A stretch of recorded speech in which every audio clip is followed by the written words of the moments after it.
I am Dr. Raglan of Zombie Hunter University. Yesterday we discussed flaming long arms. Today we will examine flaming rumblers. As mentioned in my previous lecture, flaming rumblers are one of 3 species of mini-bosses that inhabit areas near Sekrenom Bunker.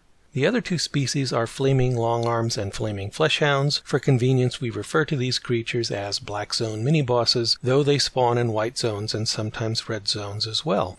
Like other black zone mini-bosses, flaming rumblers supposedly spawn in groups of 5, but they often appear in triplets rather than quintuplets.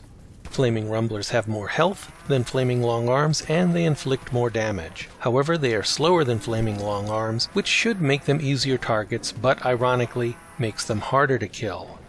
Students hunting flaming rumblers face the same challenge encountered when hunting a pair of mothers. Slower boss zombies tend to be surrounded by aggro, which acts as a protective shield. This means that the usual boss hunting strategy, circling the block to outrun other zombies, will not work because the flaming rumblers are likely to be left behind along with the swarm.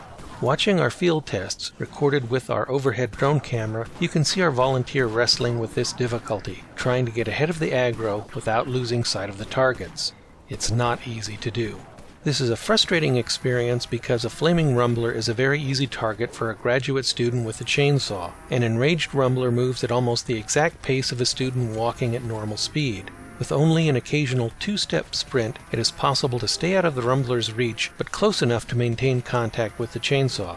Students who manage to isolate the rumblers in fenced areas, or who are fortunate enough to get them ahead of the aggro, can kill them easily without firing a shot. What if you are not so lucky? We suggest a couple of possible scenarios.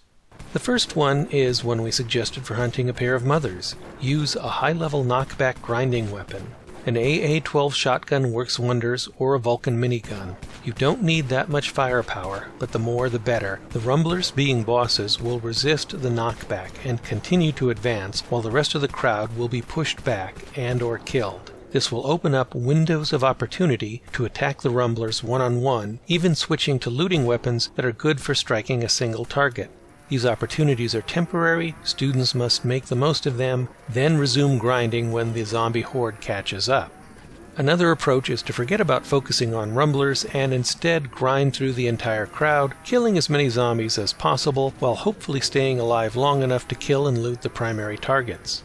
In this demonstration video, we see our test subject using a chainsaw, rifle, and shotgun to do exactly this. He has deliberately chosen a wide-open park as his killing field. The idea is that the flaming rumblers will not get lost down alleys or blocked by cars and fences, no matter how much maneuvering is done to outpace the swarm.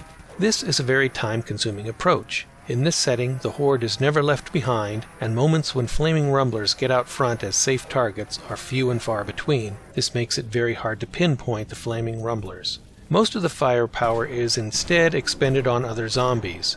The ace barrel shotgun being used here delivers enough damage per second to kill a flaming rumbler in about 3 minutes, but in this video it takes nearly 20. Is it worth the extra time? Not if you seek only loot. But graduate students hoping to level up in order to earn stat and proficiency points should note the experience that is being gained, which is visible in the upper left corner. Students planning to grind anyway might as well grind through a crowd that includes a few flaming rumblers, which may drop enough loot to pay you back for some of the ammunition used.